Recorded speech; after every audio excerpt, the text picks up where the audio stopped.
Hello students, last lecture के अंदर हम लोग कोलिजन को स्टडी कर रहे थे। ठीक है, तो अपन ने कोलिजन को ख़त्म कर दिया था। अपना न्यू चैप्टर अभी अपन स्टार्ट करेंगे और अपना जो न्यू चैप्टर है that is system of particles and rigid body dynamics.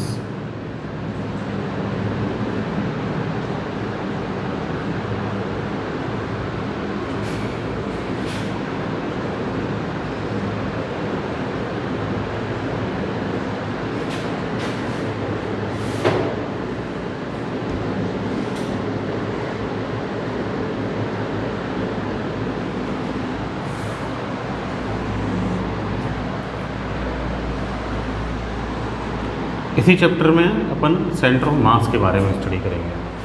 ठीक है, देखो सबसे पहले अपन बात कर लेते हैं किसके बारे में। सिस्टम ऑफ पार्टिकल्स पढ़ रहे हैं तो सिस्टम ऑफ पार्टिकल्स के बारे में ही बात कर लेते हैं कि भाई सिस्टम ऑफ पार्टिकल्स होता क्या है।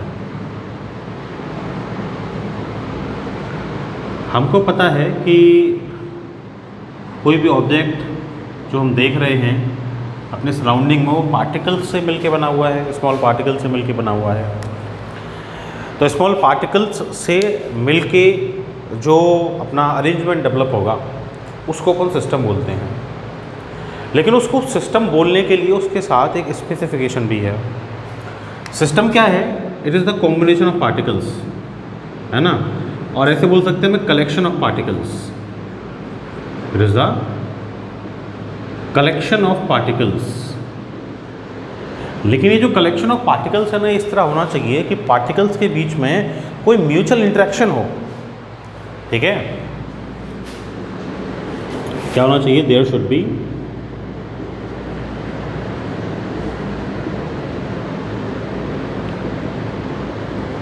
Mutual interaction between particles. Mutual interaction कैसे होगा पार्टिकल्स के बीच में? म्यूचुअल इंटरेक्शन करने का तरीका ये है कि वो आपस में एक दूसरे को इफेक्ट करें। और एक दूसरे को इफेक्ट कैसे करेंगे? एक दूसरे पर फोर्स लगा के एक दूसरे को इफेक्ट करेंगे। दैट मीन्स आपस में वो क्या करें?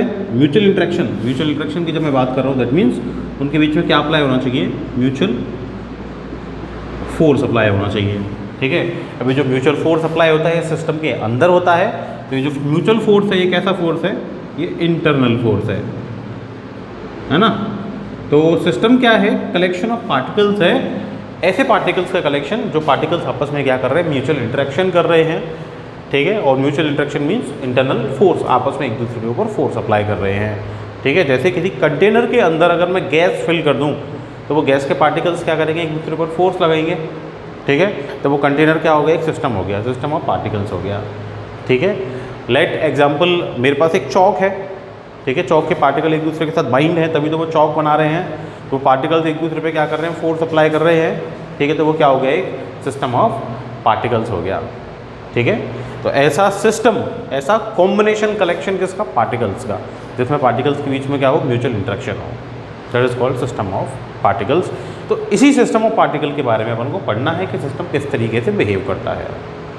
ठीक है, अच्छा, साथ में मुझे रिजिड बॉडी डायनेमिक्स पढ़ना है। तो रिजिड बॉडी क्या है? रिजिड बॉडी किसको बोलेंगे अपन?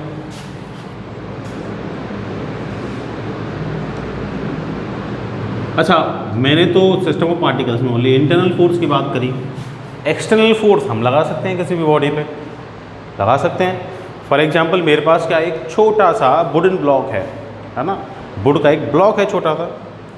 ये जो वुडन ब्लॉक है इसके अंदर लेट पार्टिकल्स हैं वुड के, वो एक दूसरे पे फोर्स लगा रहे हैं अंदर, इंटरनल फोर्स। तो सिस्टम ऑफ पार्टिकल्स हो गया ये। इसको लेट में ऊपर से फोर्स लगा दूँ तो ये मेरा क्या हो गया? ये एक्सटर्नल फोर्स हो गया। ठीक है, एक्सटर्नल फोर्स लगाने से क्या होता है? मान लो ये वुड का पार्टिकल नहीं होता, तो वुड का ब्लॉक नहीं होता, ये ब्लॉक होता रबर का। ठीक है, तो रबर का ब्लॉक होता, मैं इसे फोर्स लगाता तो क्या होता? इसकी शेप डिटेरियोरेट हो जाती, डिफॉर्मेशन हो जाता।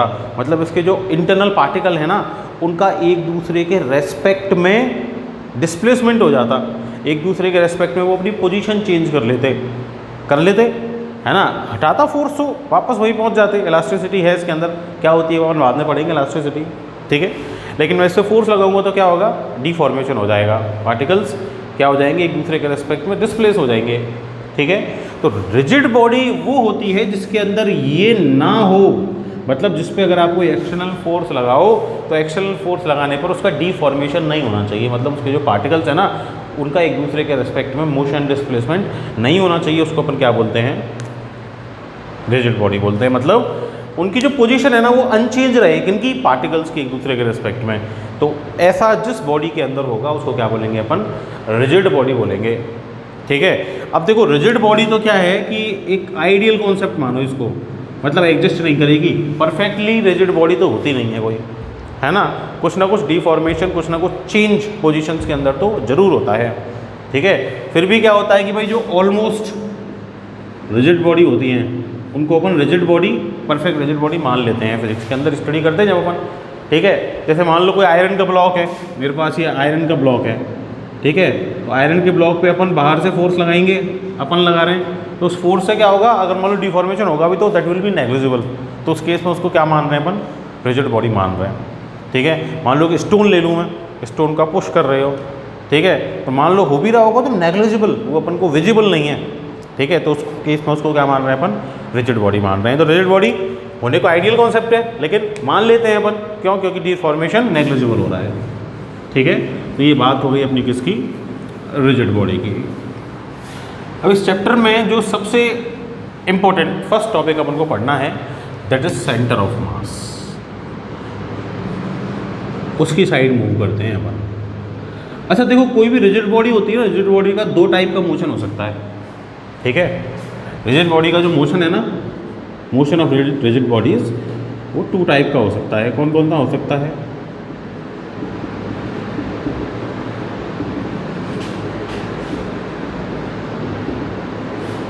एक तो रिजिड बॉडी स्ट्रेट लाइन में मूव कर सकती है।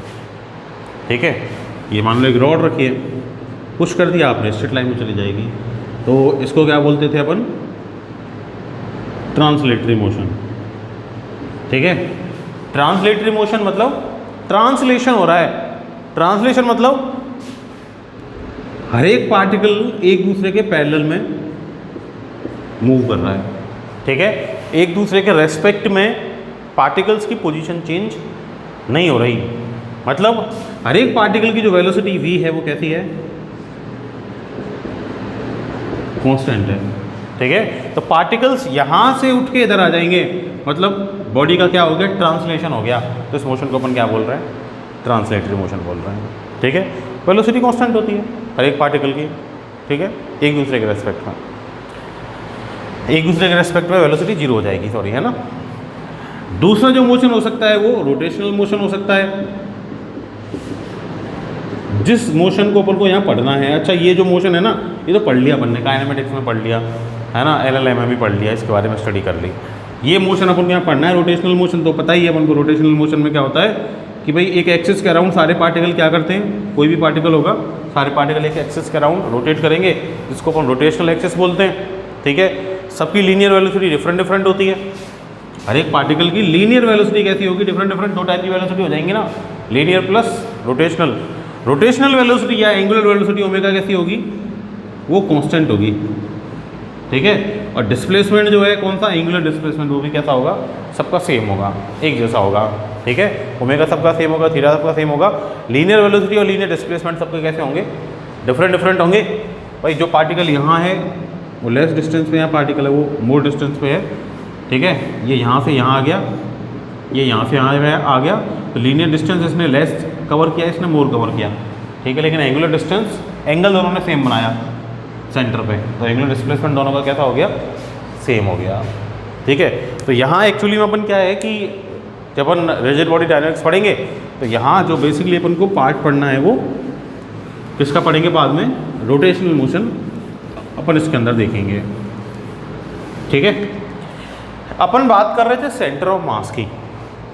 सेंटर ऑफ मास क्या है, देखो पहली बात तो क्या है कि सेंटर ऑफ मास ये एक इमेजिनरी कॉन्सेप्ट है।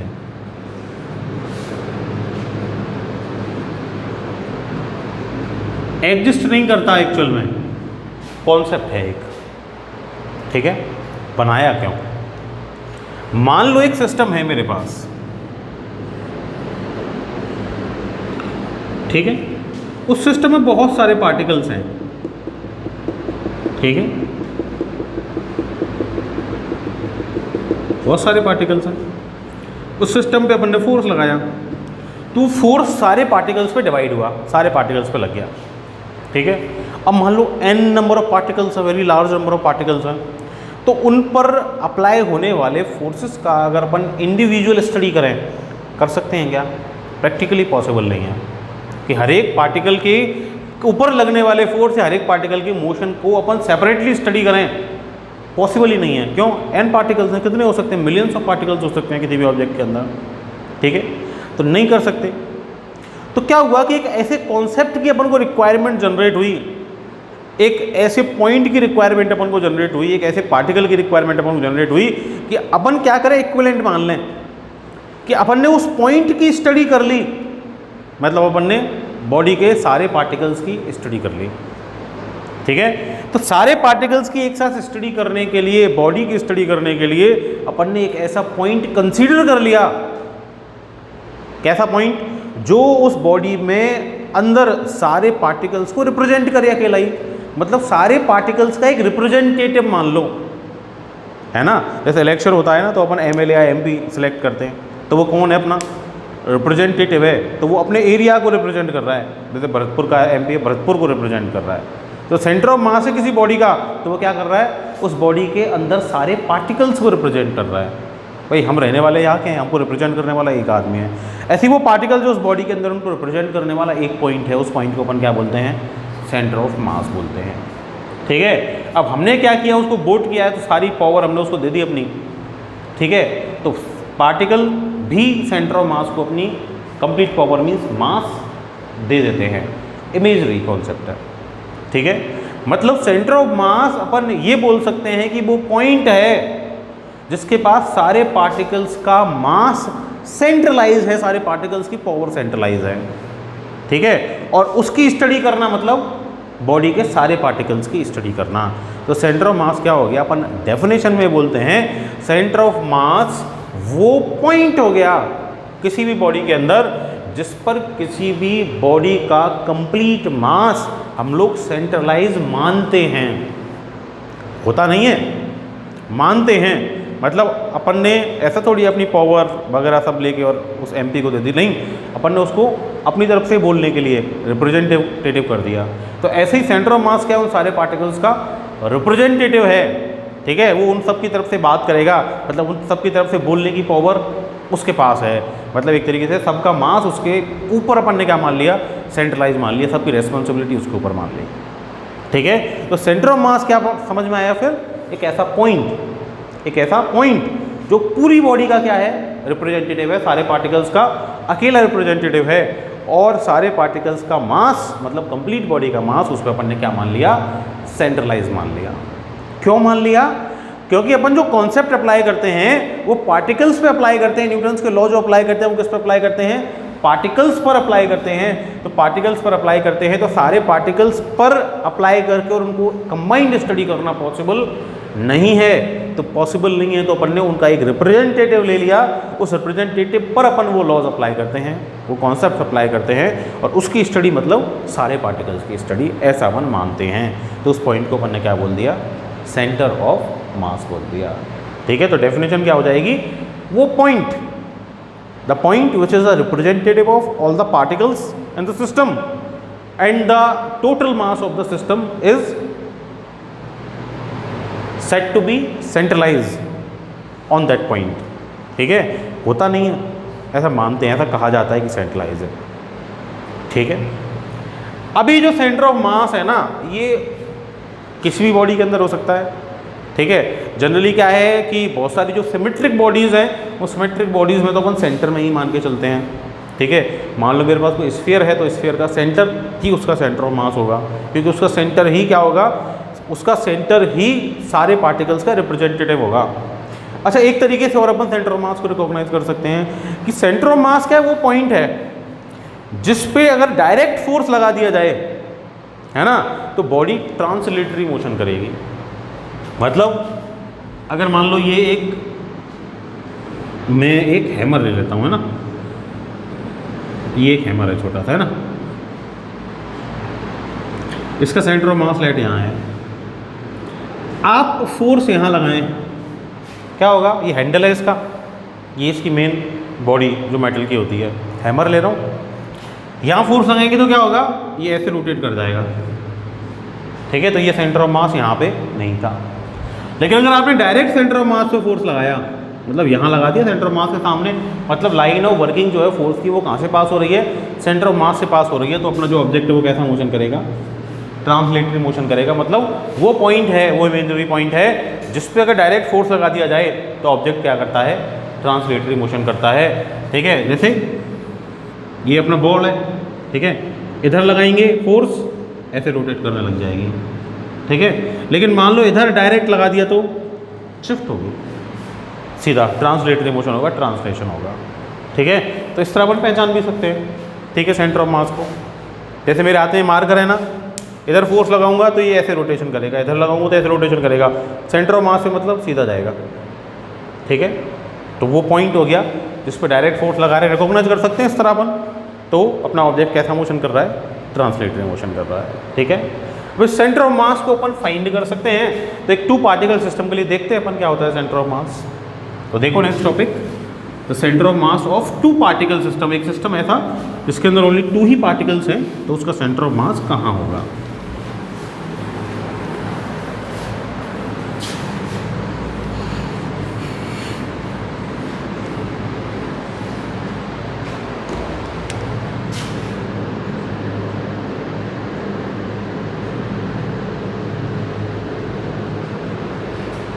Centre of mass of 2 particle system.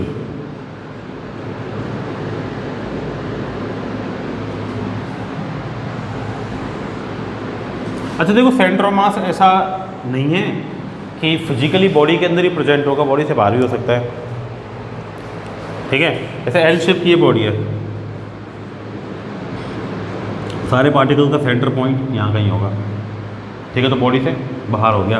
जैसे रिंग है, रिंग का सेंटर ऑफ मास सेंटर में होता है। तो रिंग है, अंदर तो कुछ है ही नहीं, फिजिकली बॉडी प्रेजेंट ही नहीं है, फिर भी वहाँ क्या है, सेंटर ऑफ मास है। तो फिजिकली बॉडी के अंदर भी हो सकता है, बॉडी से बाहर भी हो सकता है। कॉन्सेप्ट है, इमेजरी कॉन्सेप्ट है ना। ऐसा भी हो सकता है कि भाई सेंटर ऑफ मास में मास हो, और ऐसा भी हो सकता है कि भाई देखने पे वहाँ कोई मास है ही नहीं, ठीक है, बस सेंट्रलाइज मानते हैं वहाँ, ठीक है। तो मुझे सेंटर ऑफ मास फाइंड करना है किसका, एक 2 पार्टिकल सिस्टम का। देखो लेट मेरे पास एक 2 पार्टिकल सिस्टम है, किसी कोऑर्डिनेट सिस्टम के अंदर रखा हुआ है। ये इस कोऑर्डिनेट सिस्टम के मैंने अंदर इसको रख दिया है। एक्स एक्सिस ये हुई अपनी वाई एक्सिस, ठीक है। ये इधर मास m1 और इधर रखा हुआ है मास m2, ठीक है। अच्छा मासेस हैं, कोऑर्डिनेट सिस्टम के अंदर रखना है, पोजीशन भी होगी। लेट इसकी पोजीशन r1 वेक्टर की फॉर्म में, r1 वेक्टर, पोजीशन वेक्टर बना दिया मैंने, पोजीशन r1 सिंपल मैग्नीट्यूड हो जाएगा। m2 की पोजीशन लेट वेक्टर फॉर्म में अगर करूँ तो r2 वेक्टर, ये हो जाएगी, सिंपल मैग्नीट्यूड r2 होगा उसका, ठीक है। अब ये क्या एक सिस्टम बन गया, सिस्टम में तो क्या होगा, अच्छा इस सिस्टम पर लेट अपन बाहर से भी फोर्स लगा रहे हैं, F फोर्स लगा रहे हैं टोटल। F फोर्स में से F1 M1 पे जाके अप्लाई हो रहा है कुछ पोर्शन उसका, और F2 जाके अप्लाई हो रहा है किस पे, M2 पे। सिस्टम है तो ये जो पार्टिकल्स हैं म्यूचुअल इंटरेक्शन भी कर रहे होंगे। म्यूचुअल इंटरेक्शन मतलब एक दूसरे पे भी म्यूचुअल फोर्स लगा रहे होंगे ना, M मासेस हैं, ग्रेविटेशन फोर्स लगा सकते हैं एक दूसरे पे, ठीक है। तो क्या हो गया कि लेट M1 पे एक तो F1 एक्सटर्नल, ये एक्सटर्नल फोर्स लग रहा है वेक्टर फॉर्म में, ले लेता हूँ मैं ना, और इस पे लग रहा है F2 एक्सटर्नल। 2 ने 1 पे F12 ये इंटरनल फोर्स लगाया, ठीक है, इंटरनल फोर्स लग रहा है, म्यूचुअल इंटरेक्शन होगा, आपस में एक दूसरे पे लगाएंगे फोर्स। इसने इस पे लगा दिया लेट ऑन 2/1, ऐसे लिखते ना फोर्स को, बताया था ऑन बाय करके, ऑन 1/2 है ना, या ऑन 2/1, तो 1 2 या F21 अपन ऐसे उसको डिनोट कर सकते हैं, ठीक है। अच्छा देखो क्या होगा यहाँ कि अगर मैं टोटल एक्सटर्नल फोर्स की बात कर रहा हूँ, ठीक है, तो total external force FEXT, net लिख लेता हूँ ना, नेक्स्ट एक्सटर्नल फोर्स अच्छा एक्सटर्नल फोर्स लगाया है ना, तो एक्सेलरेट हो रहा होगा सिस्टम, फोर्स लगाने से एक्सेलरेशन होगा। लेट ये टोटल इस एक्सेलरेशन से क्या कर रहा है, ये मूव कर रहा है ना।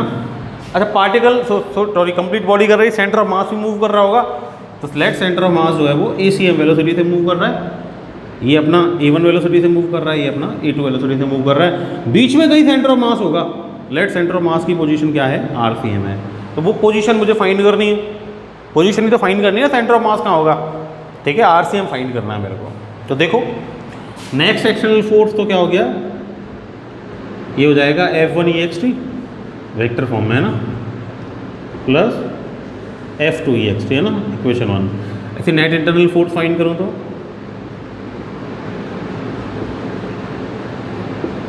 F इंटरनल इक्वल टू क्या हो जाएगा, F12 वेक्टर और प्लस का क्या हो जाएगा, F21 वेक्टर, ये हो जाएगा ना, ठीक है। अच्छा नेट फोर्स क्या हो जाएगा, सिस्टम का नेट फोर्स फाइंड करो, तो F वेक्टर इक्वल टू क्या हो जाएगा, ये F एक्सटर्नल और plus F internal, total force ये हो जाएगा। दैट मीन्स F वेक्टर क्या हो गया भाई, ये F एक्सटर्नल कितना है, F1EXT प्लस F2EXT, ठीक है, और ये प्लस F इंटरनल क्या हो गया, F12 वेक्टर, अच्छा वेक्टर का साइन तो लगेगा ही, और F12 वेक्टर और F21 वेक्टर, ये हो जाएगा, ठीक है। अच्छा F12 और F21 म्यूचुअल फोर्सेस हैं, ठीक है, इंटरनल फोर्सेस हैं, इक्वलेंट अपोजिट, टोटल सम क्या होगा उनका, 0 होगा। इंटरनल फोर्सेस का टोटल सम क्या होता है, 0 होता है, बताया भी था पहले जब अपन ने फोर्स पढ़ा था ना, एनालिसिस स्टार्ट किया था, वहाँ मैंने बताया था कि इंटरनल फोर्स का टोटल क्या होता है, 0 होता है, ठीक है। ये आपस में म्यूचुअल इंटरेक्शन करते हैं, इक्वल एंड अपोजिट फोर्स लगाते हैं एक दूसरे पे पार्टिकल्स, तो इसका मतलब क्या हो गया कि भाई F12 एक्शन रिएक्शन अप्लाई करेंगे ना, ये तो भाई F12 F21 क्या हो गया, action reaction, F12 equal to minus F21, तो ये तो 0 हो जाएगा टोटल। दैट मीन्स जो नेट फोर्स होगा ना F vector, that will be F1EXT और प्लस का क्या हो जाएगा, F2EXT वेक्टर फॉर्म में। दैट मीन्स क्या हो जाएगा, ये F वेक्टर इक्वल टू ये M1 और A1, भाई F इक्वल टू MA, तो फर्स्ट पार्टिकल के लिए एक्सटर्नल फोर्स है, और प्लस सेकेंड वाले का क्या हो जाएगा, M2A2 वेक्टर, ये हो जाएगा। F क्या हो गया, टोटल फोर्स हो गया, total force on the body, ठीक है। तो total force on the body मतलब सारे पार्टिकल्स का टोटल फोर्स, तो जो फोर्स सारे पार्टिकल्स पे लगाया वही किस पे लगाया अपन ने, सेंटर ऑफ मास पे लगाया, क्यों, क्योंकि सेंटर ऑफ मास क्या है, रिप्रेजेंटेटिव है किसका, सारे पार्टिकल्स का, ठीक है। मतलब सारे पार्टिकल्स का मास और सारे पार्टिकल्स का एक्सेलरेशन मतलब सेंटर ऑफ मास का एक्सेलरेशन, ठीक है, वही रिप्रेजेंटेटिव है सारे पार्टिकल्स का, इक्वल टू क्या हो जाएगा, M1A1 प्लस M2A2। अच्छा ये M तो क्या है, M1A1 है, M1 प्लस M2 हो गया, 2 पार्टिकल वाला सिस्टम है ओनली, तो भाई इस कैपिटल M तो सीधा सीधा है भाई, M1 प्लस M2 हो जाएगा। दैट मीन्स जो ACM है ना, सेंटर ऑफ मास का एक्सेलरेशन, वो क्या हो जाएगा, M1A1 प्लस M2A2 और अपॉन में क्या हो जाएगा, M1 प्लस M2। तो इस फॉर्मूला से अपन क्या कर सकते हैं, सेंटर ऑफ मास का एक्सेलरेशन फाइंड कर सकते हैं, ठीक है। वेलोसिटी भी फाइंड कर सकते हैं, अपन को पता है कि वेलोसिटी V इक्वल टू क्या, सॉरी एक्सेलरेशन क्या होता है, dV अपॉन dt होता है ना। That means ACM will be dVCM upon dt, VCM is the velocity of centre of mass, ठीक है, इक्वल टू क्या हो जाएगी, M1 dV1 upon dt first particle की वेलोसिटी, plus M2 dV2 upon dt second particle की वेलोसिटी, और अपॉन में क्या हो जाएगा, M1 plus M2 d upon dt, दोनों साइड से कैंसिल आउट हो जाएगा, बैलेंस VCM क्या हो जाएगा, M1V1 प्लस M2V2 और अपॉन में क्या हो जाएगा, M1 प्लस M2, ये हो जाएगी अपने सेंटर ऑफ मास की वेलोसिटी है, ठीक है भाई। अच्छा ऐसे ही अपन क्या निकाल सकते हैं, पोजीशन निकाल सकते हैं। अपन को पता है V इक्वल टू क्या होता है, dr अपॉन dt या dx अपॉन dt, भाई x से रिप्रेजेंट की पोजीशन, तो dx अपॉन dt, यहाँ r से ही किया तो dr अपॉन dt हो जाएगी, ठीक है। दैट मीन्स मैं VCM, अच्छा V को क्या लिख सकता हूँ, dr अपॉन dt लिख सकता हूँ। दैट मीन्स क्या हो जाएगा, ये BCM drCM upon dt, equal to क्या हो जाएगा m1 v1, v1 is dv1 upon D sorry dr1 upon dt plus m2 v2 dr2 upon dt, और अपॉन में क्या हो जाएगा m1 plus m2 dt cancel out हो जाएगा, है ना, बैलेंस हो गया दोनों साइड से। RCM इक्वल टू क्या हो गया m1 r1 plus m2 r2, upon में क्या हो जाएगा m1 प्लस m2 हो जाएगा। तो ये तो फाइंड करना था मुझे, पोजीशन किसकी, सेंटर ऑफ मास की क्या हो जाएगी, टू पार्टिकल सिस्टम के लिए m1 r1 plus m2 r2 upon m1 plus m2 हो जाएगी। ठीक है। अच्छा, टू पार्टिकल सिस्टम है तो अपन को यहाँ से देखो पैटर्न पता चल गया। पैटर्न क्या दिखा रहा है अपन को, mass into position plus mass into position plus mass into position plus mass into position upon total mass. ठीक है, that means if there are n particles, इसी सिमेट्री से अपन n पार्टिकल के लिए निकाल सकते हैं फॉर n पार्टिकल सिस्टम।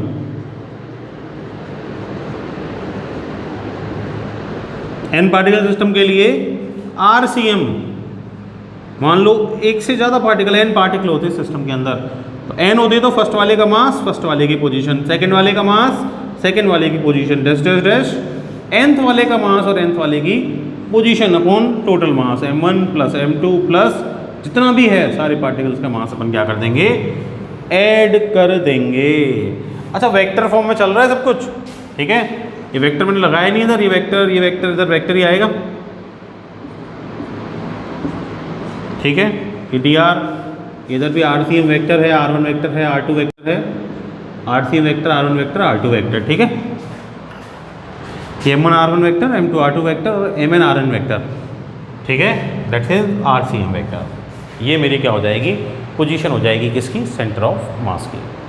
ठीक है। अच्छा, वेक्टर फॉर्म में है तो ऐसा भी तो हो सकता है r इक्वल टू क्या हो, RCM equal to X Y Z, तीनों फॉर्म में गिवन हो अपन को, है ना भाई। ए वेक्टर इक्वल टू क्या होता है, x I cap plus Y J cap plus Z K cap. तो ऐसे हो सकता है भाई कि ये हो क्या, आर आई कैप, ठीक है, R X I cap plus R Y J cap और plus R Z K cap, ऐसे हो सकता है ये।